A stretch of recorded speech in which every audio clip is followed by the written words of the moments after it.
He's got some awesome research with pyramids. If you could just tell us a little bit about who you are and where you're from. Great. Yes, my name is Stephen Myers.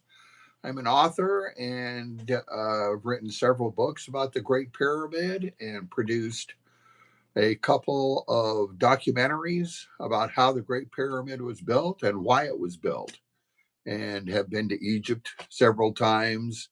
The last time I led a tour to Egypt, co led it, and a 13-day tour. And anyway, here I am on this wonderful show.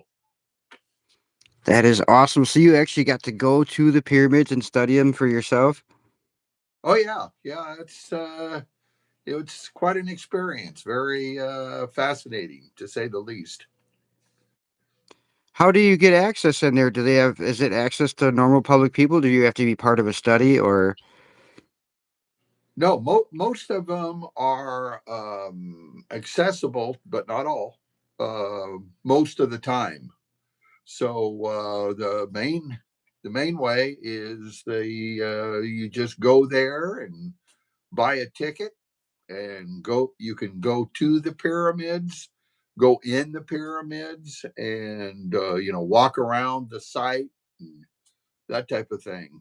So it's accessible to the general public, and it's an amazing and impressive thing. There's nothing else like those ancient pyramids in the Valley of the Nile. I could only imagine. Uh, what have you discovered and learned from all that? Well, I was fascinated with technology. I have a pretty technical background and degrees, and the Great Pyramid is certainly a technological wonder. It's a 45-story skyscraper. That was the tallest building in the world for eons, millennia. So it's with a precise base and a lot of precision and that type of thing. Excellent large scale precision from distant antiquity. So it's quite interesting on a technical level. So to understand the Great Pyramid, I started out reading books by Egyptologists, which is it makes sense. And so I read those books, and they talked about a story about this big ramp that must have been bigger than the Great Pyramid itself, and these workers with strong back muscles pulling stones up a ramp, and some of them were 70 tons. So that's a story that they tell. So I thought, well, they being scientists, Egyptologists probably provided demonstrations to validate their story. But I found out a dirty little secret about Egyptology, which is they do not do valid demonstrations at all. They tell stories and then validate them by having other Egyptologists agree with them. But there's no scientific method involved. So, they've never made a casing stone like those at the Great Pyramid, a full size casing stone, which weigh, between 16 tons and 14 tons. They've never made one in the manner they say it was done all the time. They've never moved a 70-ton payload or lifted a 70-ton payload 1 inch ever in the entire science of Egyptology. But they can tell you how workers did it all day long. Oh, yeah, they did it. They did it. Oh, can you do it? No, we're experts. We can't do it. So I have a dim opinion of Egyptology. So I read some of the alternatives books about the Great Pyramid, like that the Great Pyramid was a weapon or a beacon for aliens, because aliens can find their way all the way to Earth, but they need a beacon to find their way home for some reason. None of that made sense. Then I read this other book called Pharaoh's Pump by Edward Kunkel, and he gave a functional purpose for the Great Pyramid, and he also described how it was built, which made a lot of sense. So I followed his direction of research. He has passed away now, and developing and furthering that direction of research that the Great Pyramid was a functioning machine, massive infrastructure that provided tangible benefits for those who built it. That is pretty awesome. So, what what have you concluded in your mind why or what the purpose of the pyramids would be? Well, my research is specific to the Great Pyramid and what it is for. And I think that the Great Pyramid was built to provide a huge return on investment. Big, expensive structure, but it had a huge return on investment, like the Hoover Dam. Really expensive to build, but it's got a big return on investment. So we think that the Great Pyramid was a type of water pump that pumped water out of the Nile River ultimately and up onto the land, which is a real big return on investment for a desert area. Oh, I could only imagine. So how did they actually pump the water then? Well, the Great Pyramid isn't a tomb. It was never a tomb. They never found a mummy in it. And Egyptologists say, well, all of the treasure and the golden artifacts and the mummy were stolen a long time ago. So there's no evidence of any burial. And that proves that it was a burial. So, but the way the Great Pyramid pumped water was that the Great Pyramid has several passages and chambers, and it has a number of sliding stones that acted like valves. And it has passages, long open passages that are like pipes, if you will, to that water move through. And I ask Egyptologists, how do long open passages and sliding stones, how does that protect the pharaoh's body? How does that protect the mummy? These long open passages. No coherent answer is ever given. But water ultimately went through. The water entered the descending passage. At the upper end of the descending passage, went into the subterranean chamber, which utilizes the force of implosion that Victor Schauberger talks about, and then ultimately up through the king's and queen's chambers using vacuum and combustion to draw the water up, if you will, and then ultimately out the king's chamber vents that go out. And then that's the output of the Great Pyramid water pump. And then from there, water was moved to the point of use. We think the water had a whole bunch of purposes, including irrigation, of course, but also for an industrial park, I think. That you can use to moving water to create compressed air and also a vacuum. So we think that the people that built the Great So Pyramid were geniuses and used the water for a whole host of purposes. so they used implosion to force water through a tube with vacuum and then it drained out like a siphon? Kind of, kind of.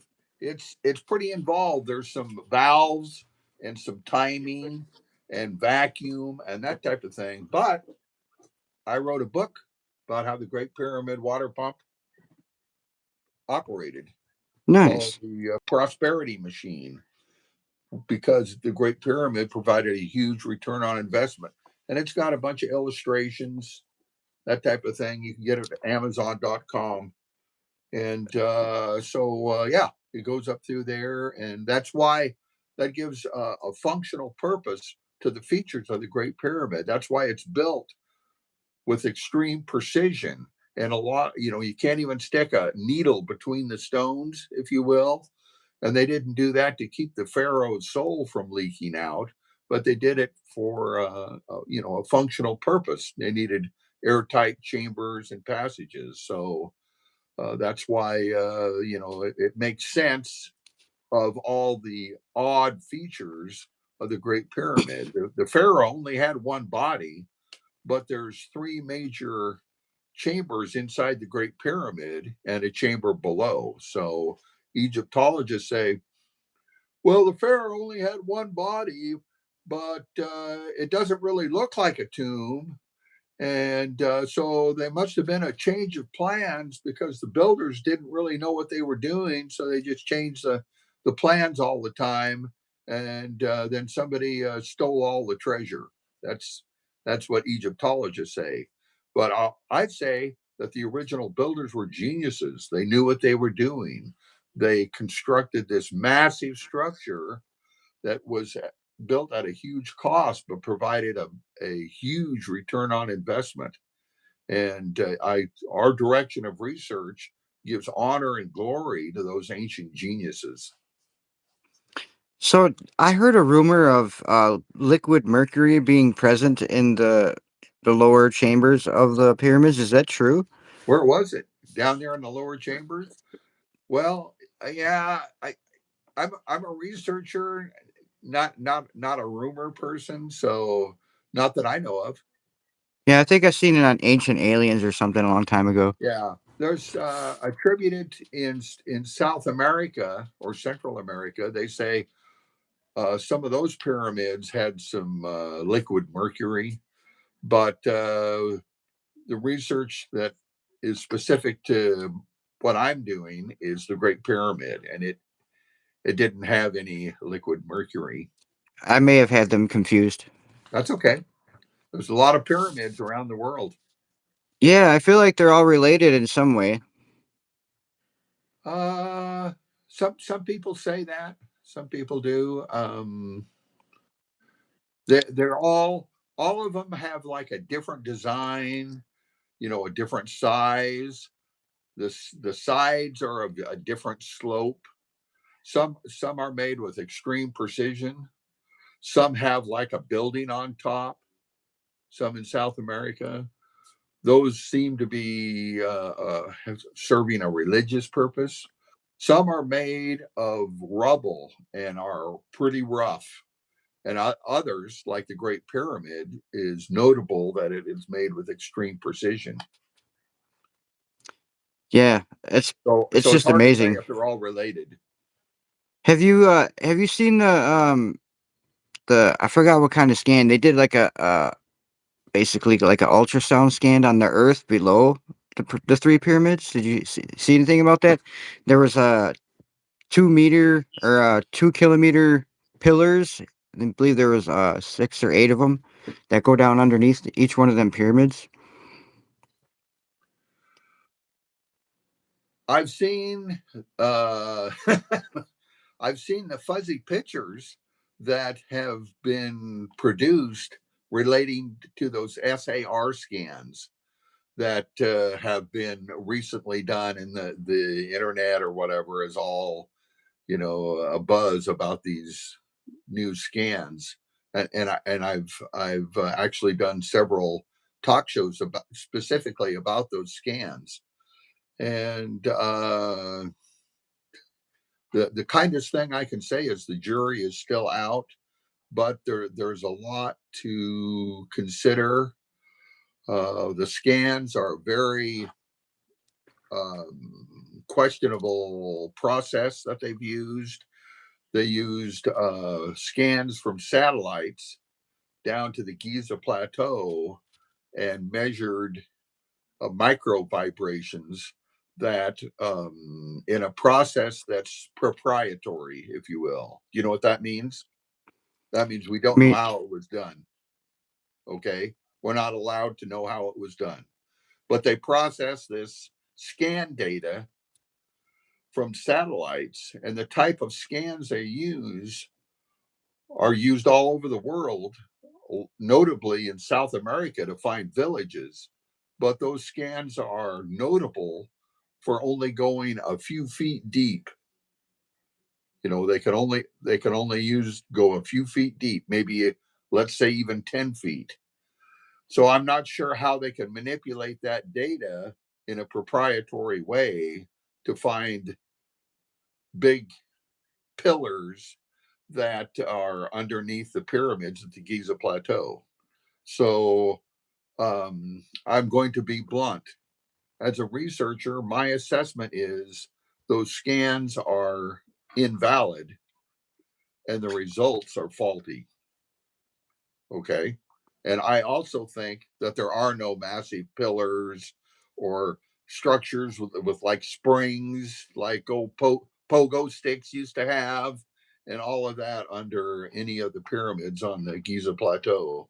I think that the scans are flawed and the results are erroneous. And Just makes so, me wonder though why somebody would make that claim if they knew the scan was flawed, you know? oh, that's easy. There's several reasons. Maybe they are seeking attention or whatever, or maybe they don't know that they're flawed. People can get Well, surely uh, they should know how their equipment operates. If you know, you're not that's even one true. that Yeah, uses it. yeah. Well, maybe they think that their method is valid,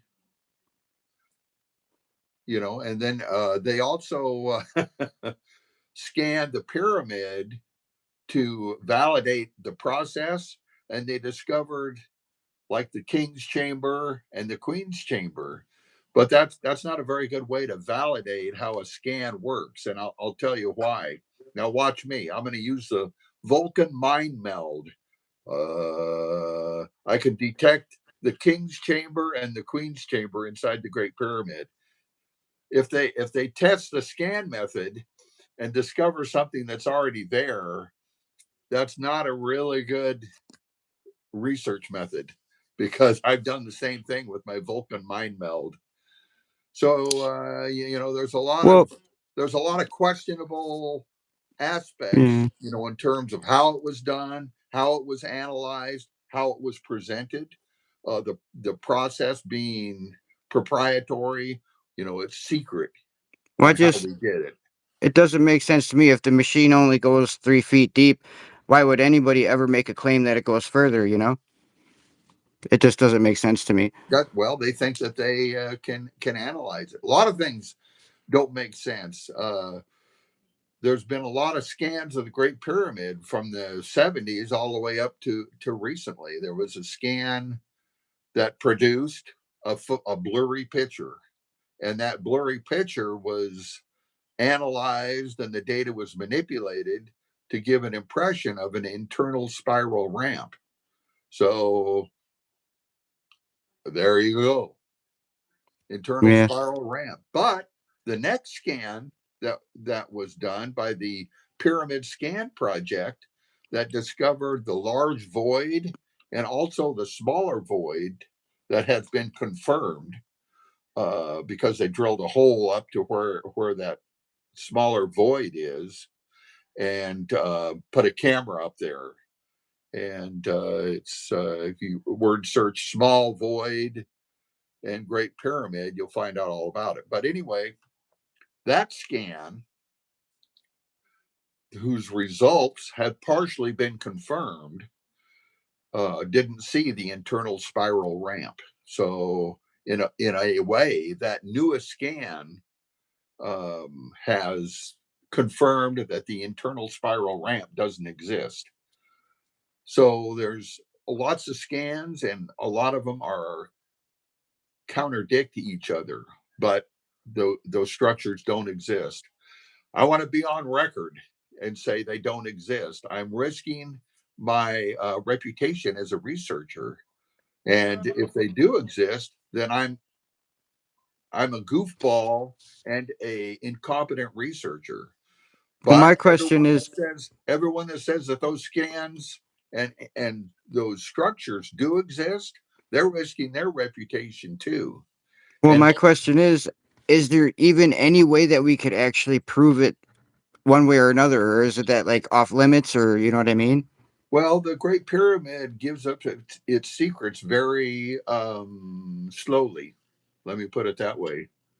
But one way that it will be confirmed, one way or the other, is when somebody finally pays enough money to be able to do a physical excavation to confirm that those structures do or don't exist. I But thought we can't do that though because isn't it owned by private companies that well, basically do whatever they want? no, it's owned by Egypt, if you will. So and then Egypt, you know, I love Egypt. I love everything about it. But the Great Pyramid right now is a machine that generates money, and the people that put the robots up through the vents in the kings and queens chambers, they were allowed to do it, but they had to pay money for permits and that type of thing. So someone is going to end up paying money to do some sort of exploration, either with like robots, or drill even an inch hole, inch in diameter, down to where those cavities and chambers are supposed to be. But we'll see. That may take another century for that to happen. Do you know anything about the hieroglyphs being decoded by using AI at all? Well, no, I don't know a thing about it. The Great Well, Pyramid is known for not having hieroglyphs all over it. Tombs in the Valley of the Kings have hieroglyphs all over them. Every surface is covered with hieroglyphs. The ceiling, the walls, the everything has hieroglyphs. All, the passage down to the tombs in the Valley of the Kings, and temples, all up and down the Nile River. There's temples, and they have writing. They have tall columns, and then they have hieroglyphs way at the top. You can't even see what they're saying, but they got stuff written all over them. And yet the Great Pyramid doesn't have any writing inside. So so there's no hieroglyphs to decode with the Great Pyramid. The reason why the Great Pyramid doesn't have any writing inside is that it's a machine. It doesn't need writing inside. The engine on your car doesn't have writing inside. It's a machine. It don't need writing inside to do what it's supposed to do. There might be a few part numbers or something like that. So the Great Pyramid was a machine, a functional infrastructure that actually helped people, and no hieroglyphs. But I'm sure using AI, they might be able to improve the do you think? understanding of the hieroglyphs in ancient Egypt. Yeah, they're using AI to translate all kinds of stuff these days. All kinds of old Bibles and Dead Sea Scrolls and all that stuff. But yeah. Did you find any relation to aliens? Well, I personally did not. A lot of people think the Great Pyramid, oh, it's magnificent, it's precise, it's massive.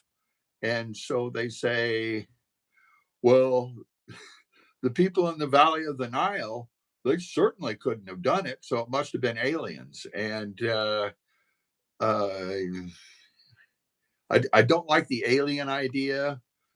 There's about six races of humans. Okay. You know, okay. Six races: white people, yellow, red, whatever. And then there's about 40 races of aliens. You got your ETs, you got your cryptoids, you've got your shapeshifters, you got your Nordics. You know what I'm trying to say. So that's a lot of races. But the Great Pyramid, it was built, and then people say, well, it couldn't have been the people that lived in the Valley of the Nile. They're Africans, so it must have been uh, aliens. I think that there's a race issue that's that's not very good when you default to aliens.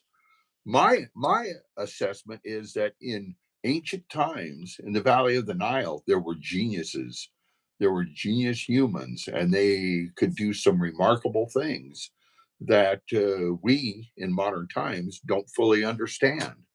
And they had a high understanding of the world around them. They understood physics and chemistry and logistics and even electricity and other things.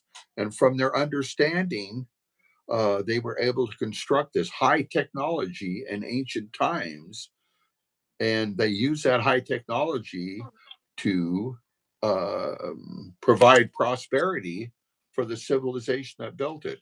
That that civilization had a wise leader that invested all that time and resources to build that massive structure and helped his civilization in a tangible way. Very similar to having Roosevelt in the 1930s build dams throughout the United States. They invested that money, that time, and energy, but it ultimately paid off a thousandfold for those dams with the electricity they produce and all of our prosperity that we're in here in the United States. We're inundated with prosperity because we have all of our infrastructure, power grids, sewage systems, water, and everything else. So that's why we live in the lap of luxury because of our infrastructure, and that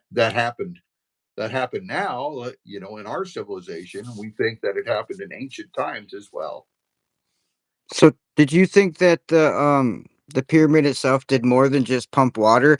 Do you think it created some sort of resonant frequency, and also creating a huge node on the Earth, so to channel energy through? Anything like that significant? I Any don't. findings? No. I don't. I think that it was a machine that did a single purpose, and that is pump water. And that pumped water, they did a whole bunch of stuff with that pumped water. Uh, they filled bellies with pumped water by irrigating fields. They probably did electrolysis. They by separating water, the oxygen and hydrogen from water by using water power. Here at my house, I'm using water power to keep my laptop charged. Hmm. You know how I So do it? just I'll tell you no. how I do it.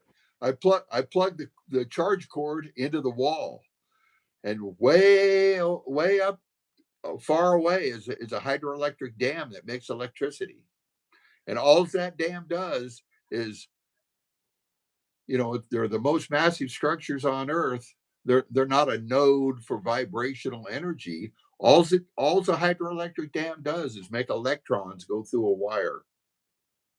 That's all. It's all hydroelectric electrons are going through a wire. But we use that electrons going through a wire to do everything. You know, it's just amazing. But no, the Great Pyramid didn't wasn't built to tell us they knew pi. It wasn't built for any religious purpose at all. It wasn't built for symbolism or by aliens. It was built by geniuses to provide prosperity for their civilizations. So if they had technology, but better technology than we have now today, where do you suppose they went? Well, it's hard to say, but I believe in catastrophes, if you will. Maybe that civilization that built the Great Pyramid might have been pre-flood, and high tech civilizations, even ours, are quite fragile, if you will. So there's some snow and cold weather back east, and the civilization is struggling. The stores are empty. There's going to be some people dying because it's cold weather. So high tech civilizations are also rather fragile, if you will. It could have been a plague that disrupted the civilization that built the Great Pyramid. Could have been poor leadership, that type of thing. Could have been a whole host of things. Could have been wars from neighboring civilizations, like the hordes, the sea people, whoever you want to call. Well, But I just I like to But look yeah, at it from our civilizations. perspective today is we already would have technology enough to preserve a human, through a natural disaster. It just makes me question it, thinking that if they had more technology than we have back then to build a pyramid we cannot replicate today, that they would at least have that same technology as well. Well, I think their technology probably took a separate path than ours. Our technology went the way of somebody making money. Okay, hydroelectric dams, oil companies, automobiles. Everything is for somebody else to make money. Nikola Tesla tried to go against that by having free energy transmission. There's no meter, if you will, and Yeah. the person funding that, we're not going that direction. We're going the direction where there's a meter, for everybody sends me a check. And then when Tesla said, "Oh no, it's not going to work that way," then the funding dried up instantly. But the ancient people, they probably had a different relationship with the earth. They said, we want to use our energy systems that complement the earth, or we want to, in other words, not pollute it like we do. We want to, improve things instead of degrade the environment. And they went a different way. So that's what Well, happened. But no, civilizations, they come and they go. It doesn't what matter kind who of it is. what kind of technology do you think that they use to actually move those 100-ton limestone rocks there, Oh, they used, or okay, granite? a little bit of mostly limestone, some granite, but they used a technology that was so advanced that we use it in the 21st century to move the stones, the massive stones, not big back muscles. That's why some people say, oh, there must have been giants to build the Great Pyramid, because giants have big, gigantic back muscles. So, no, but they use a 21st century technology way in distant antiquity, and that technology is canals and water locks. Hydraulics. Well, yeah. So they put stones on barges that went through canals and then up water locks, and then assembled the Great Pyramid with ease. It had to be with ease because you couldn't do it with manpower or back muscles. We move and lift battleships with ease. There's a guy in a control room pressing a button or moving a lever at the Panama Canal. And here in the 21st century, they said, we have bigger ships that won't fit in the Panama Canal because they're beyond Panamax, is the term for the biggest ship to go through the Panama Canal, big So oil tankers. how So, far from the how far from the canal is the river? Is the pyramids? let me get to that. They use this 21st technology to build another Panama Canal that's bigger. So in modern times, the 21st century, we use water locks and canals to move our heaviest objects. In ancient times, they were smart enough to move their heaviest objects in the same way. But right now, the Nile is quite a ways from the Great Pyramid, but farther away it is, the more canal you have. Through millennia, the Nile has moved a number of times, quite a bit through the ages. So some say the Nile was on the other side of the Great Pyramid in distant times. So exactly how far away it was, or when the Great Pyramid was built, is certainly under scholarly debate. But recently, they found a branch of the Nile called Khufu's branch. It has an Arabic name. I'm not sure how to pronounce it. Just recently, that went right along, right near the Giza Plateau. So there's certainly some physical evidence that supports the profound link between water and the Great Pyramid water pump. Do you ever hear of that? I forgot the guy's name, but he was a famous artist from Florida who built his whole place out of coral, and he said he had the secret to what they used to build the pyramids is how he built this whole big, huge, fantastic coral blocks. Yeah, you're talking about the Coral Castle that was built in over there in Florida. It was actually built as a tourist attraction, a roadside attraction. And the highway moved, and he moved his attraction, his Coral Castle, to another location. But he did that using trucks and trailers that were powered by fossil fuel. So he also did his work at night, so it's hard to say how he did it. He did have iron and steel chain and a tripod structure that it's just hard to say. If he did, he didn't let anybody know how it was done. But there's certainly speculation about that. And he sold a pamphlet, and that's a good byline in his pamphlet that he knew how the pyramids were built. So it's hard to say. The largest stones that there was in the Coral Castle are as massive as like 30 tons, but the largest stones in the Great Pyramid are 70 tons. So there's a difference there, and most of the quarries in the Great Pyramid are across the river, especially for the high quality Tura limestone used for the precision cut casing stones. So the Coral Castle, no stones were moved across a river or over water type of thing. So there's some differences involved, and even if he did know, um, he didn't tell anybody. He didn't let us know. Darn it! Darn him! He took it to the grave.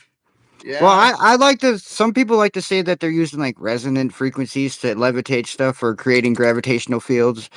I don't know how they would do that, but it's fascinating thought. Well, it's awesome to say, but in legitimate research, a demonstration would be nice. And you really have to be careful. There's a lot of very disingenuous demonstrations out there.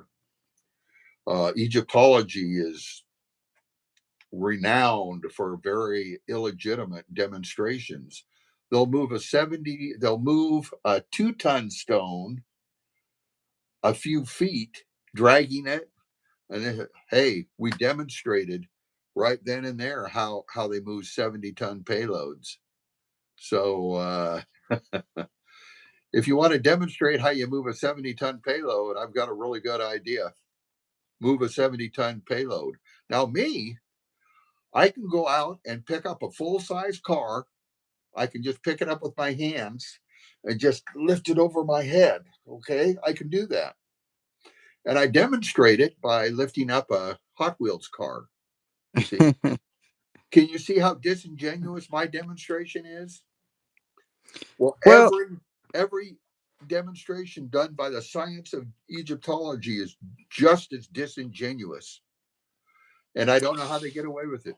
I really don't know how they get away with it and keep a well, straight face. I used to work at a transformer company, and I used to operate a 35-ton crane, and they could pick up 35 tons pretty easily and move it around all day on a simple overhead crane. Right? So we're looking at double that weight. It We're doesn't looking at seem to it. be that unrealistic, in my mind, but I guess it's double as. It's double the weight with no high strength cable. Double the weight with no steel. Okay, do you see what I'm saying? Well, yeah, back then, yeah, Yeah. but So definitely. yeah, it's double the weight, but it doesn't have. Your crane was probably powered with electricity created by Hmm. a massive dam. Probably it was either 220 or 440. They didn't have that. So without those materials, it makes it really hard to move 70 tons with a crane, just with hemp ropes or whatever. No. Well, and then, like you said, to get them cut and put together so precisely too, they had to have better technology than we do. You know, it had to been something that we can't fathom. I agree, and it was some things. Well, a lot of it is different than what we imagine that it is. So that's the challenge of modern researchers, is to understand what was common knowledge when it was built. The people who built it, they knew how it was built. The people that lived in the area that watched it being built, they knew how it was built. There was no mystery involved with the Great Pyramid. They watched it be assembled and rose to the sky. So they were probably happy at all the resources the civilization was using to to build the Great Pyramid, because they knew ultimately it would provide prosperity. And my favorite dam is the Grand Coulee Dam in Washington State, and it also uh, integral to the dam. Inside the dam, it pumps water up and irrigates, I think, 1.5 million acres in perpetuity. So most of us have ate apples that have been irrigated through pumped water from central Washington. So it's interesting. But no, I don't see any like vibration or anything like that. You see them with like water drops demonstrations, oh yeah, or with maybe something the size of a sugar cube or whatever. Yeah, we're lifting that with vibrations, but Ping to pong balls. extrapolate that to 70 tons is disingenuous. I can move a potato chip on the table by blowing on it, but if I said, well, that's how they moved 70-ton stones, they all got together, it's disingenuous. So the fallacy of those demonstrations is the issue of scale, if you will. Like me lifting a Hot Wheels car, them moving a 2-ton stone to say how a 70-ton stone was moved. When people start telling you, well, this is how they move the average size stones, then that's a red flag, because the measure of how the Great Pyramid was built is how the largest stones were moved, not the smallest ones. Well, is there also the theory too that maybe that those were molded, like the rock was melted and molded into shape? Well, there's a French person, a researcher and businessman, and a pretty smart guy. He contends that these stones were made of polymer or concrete, if you will, that type of thing. They were cast, and there's proponents for that idea and also critics. But I don't think that was how it was done. They didn't grind up all these stones into like small bits and then reconstitute them at the Great Pyramid. A lot of the Great Pyramid stones have machining marks because they're so incredibly precise, more precise than a molding of form, if you will, would make. We're talking hundredths of an inch precision, some of the stones. So that couldn't be achieved by using forms, filling them with aggregate and polymer to make like concrete. So there's proponents and critics of that, and that's a rabbit hole that a lot of people have gone down. I think that they were easily moved using water locks and barges, so they didn't have to pour them in place. That's the main advantage that people say, well, the stones were so heavy that they poured them in place. Modern dams are poured in place, if you will. In other words, each component is one molecule of concrete, if you can put it that way. So that's how they make modern dams. But I don't think the Great Pyramid was built using concrete type of an arrangement. Hmm. Very interesting. I'm just asking questions. It's fun. Any other interesting facts or points about the pyramid that we should know? Well, one thing is I wrote a book specifically about how it was assembled called Lost Technologies of the Great Pyramid. And both of those books are also available as Kindle ebooks. And if you have Amazon Prime, you can download the books for free. So that tells you how lucrative this is. Nice. But the research is divided in how it was built and why they built it. So this talks about the water locks that were incorporated right inside, right of the casing stones. Each water lock sat on the top of the casing stone below it, and it's very visual. So I produced two documentaries, one that accompanies this book, and then one that accompanies this book.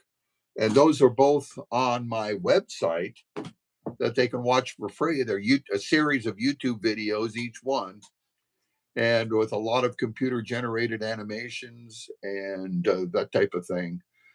And it's all at my website at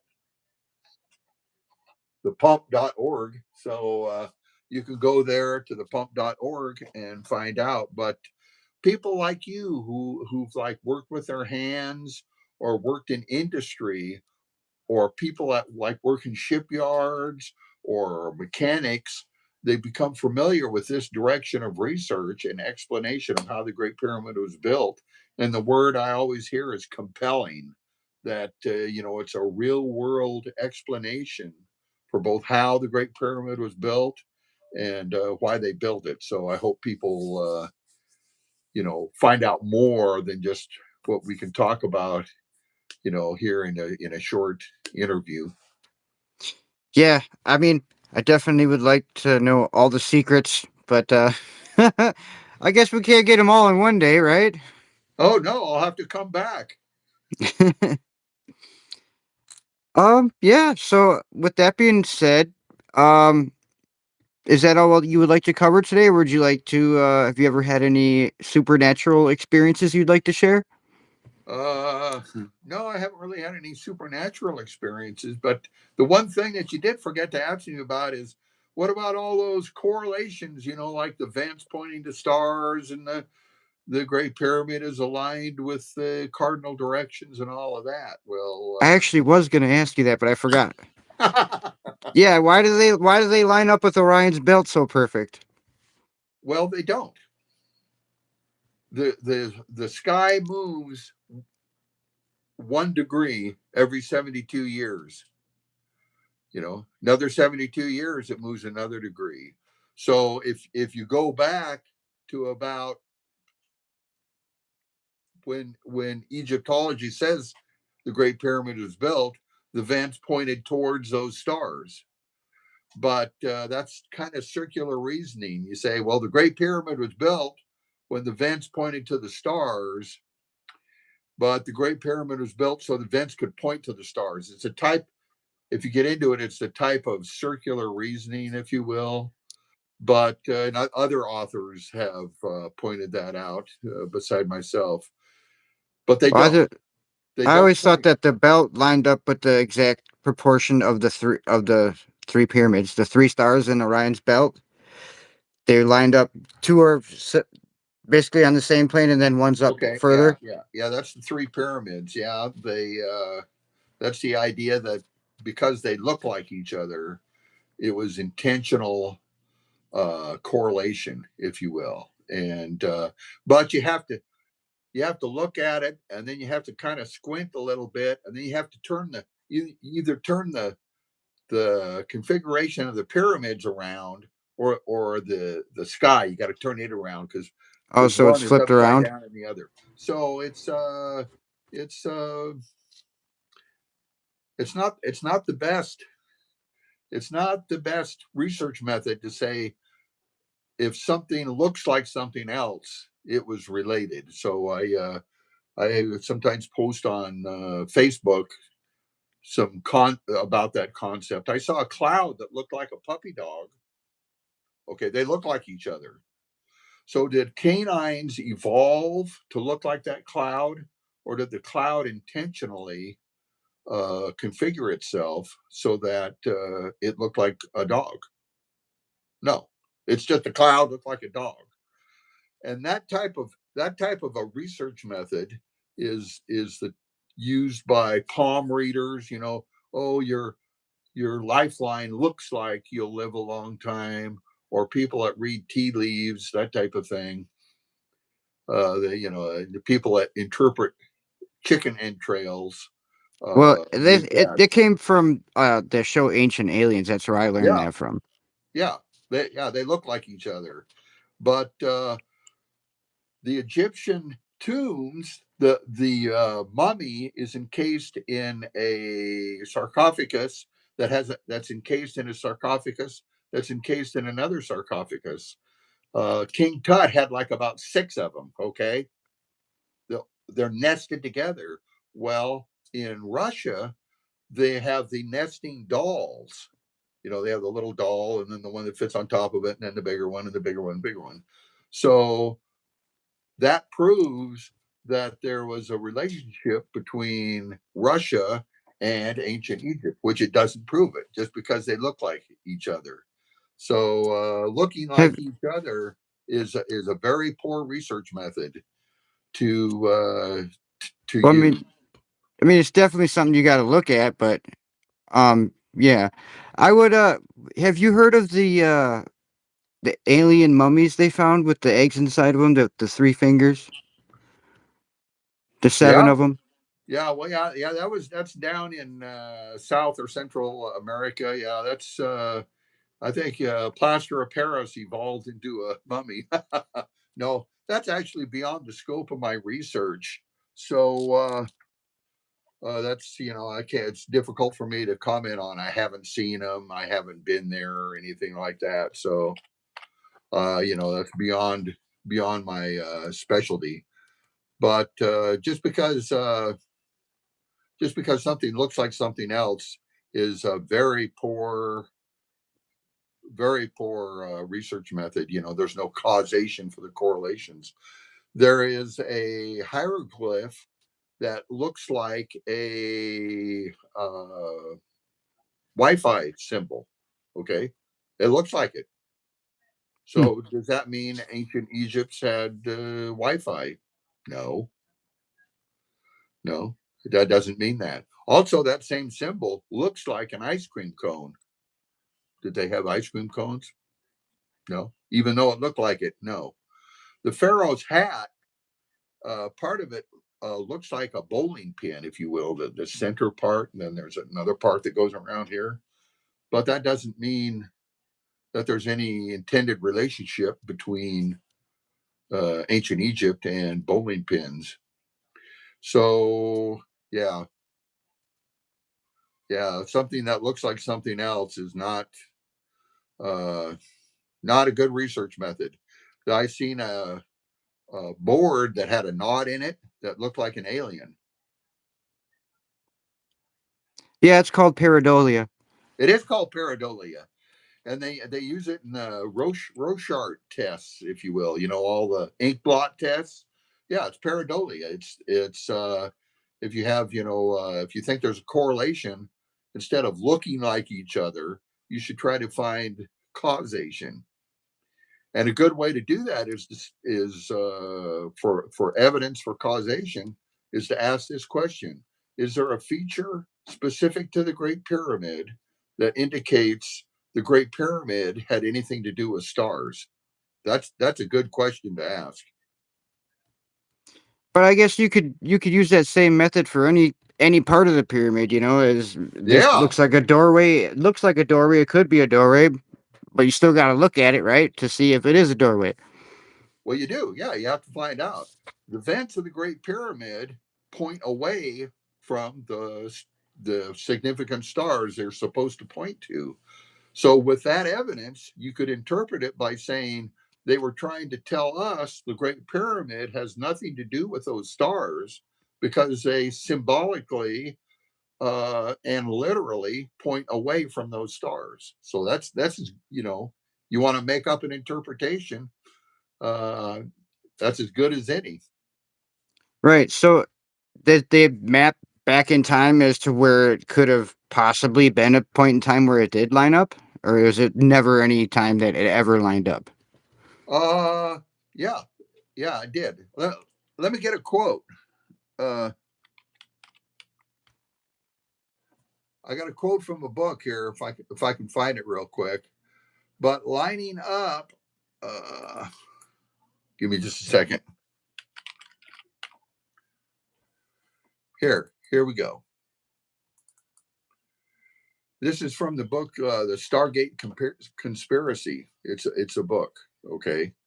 Stargate Conspiracy, and in that quote it says, however, Robert Bauval came up with the Orion correlation theory. What they say about that theory is, here's the quote. However, some of Bauval's assumptions are open to question.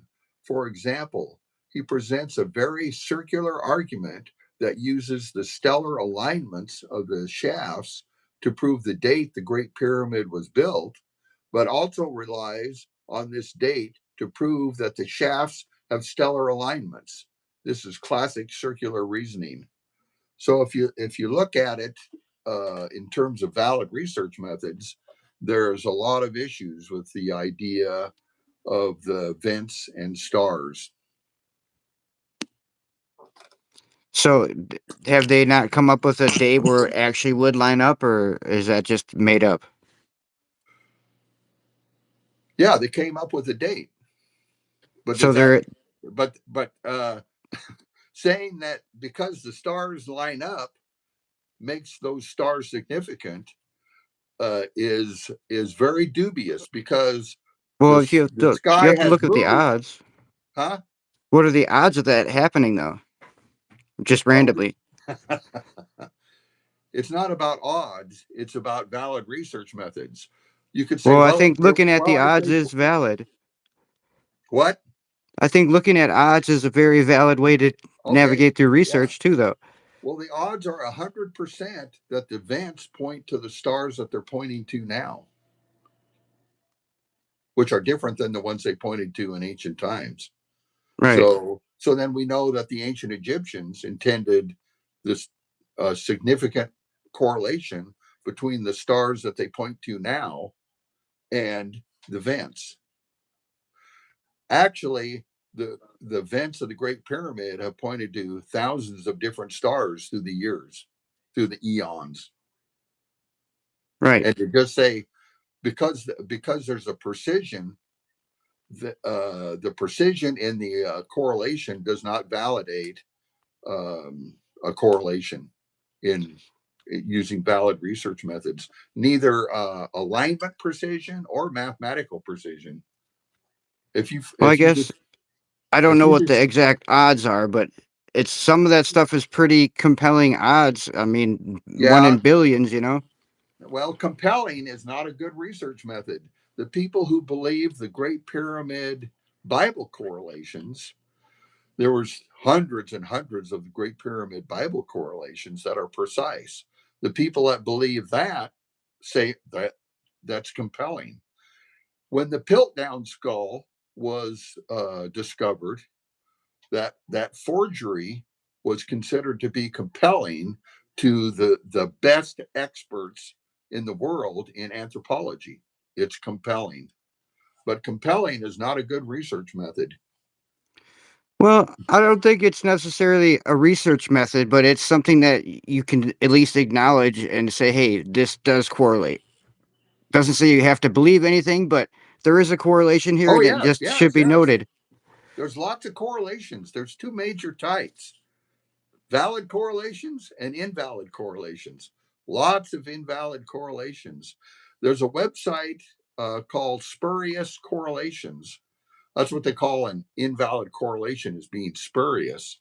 It has thousands, wait, that's not right. It has tens of thousands of mathematically precise correlations that are actually invalid, like the number of movies Nicolas Cage is in and the number of drownings in pools. There's a mathematical correlation between that that's very precise.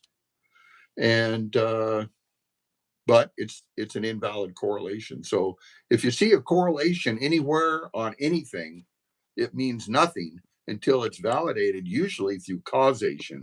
And Well, the thing of it causation is a is, word they're never going to. People that believe the you Orion correlation theory will never say the word causation. well, the one thing is you can't validate anything to do with a star because it's a star. We can't go there. I mean, but you can make correlations. That's all you can really do with the stars. Well, then instead of a theory, the Orion correlation theory is misnamed. It should be a hypothesis. Well, I didn't know that they named it a theory. I'm just going Yeah. off of the information I've heard. The people that created the Orion correlation theory said it's been validated and it's settled science.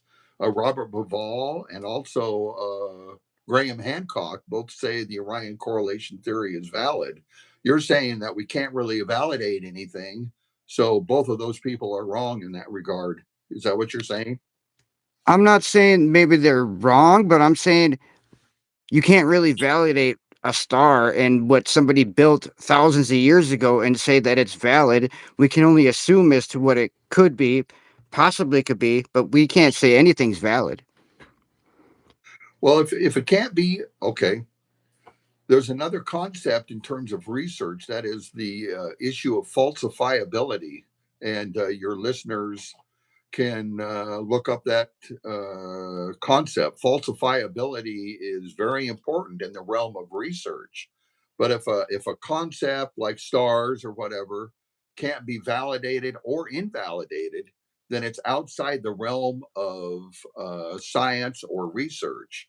The Orion correlation theory, therefore, is actually more of a mystery religion, an unprovable cult, and the same as the biblical correlation theory about all those Great Pyramid Bible correlations. So my issue is not about the religion of the Orion correlation theory. My issue is that they deny that it's outside the realm of science and deny that it's a religion. So that's an issue with me. I'm actually going to write a book about the logical fallacies of the Orion correlation theory, and that should be coming out here in a few months. It'll be my fourth book.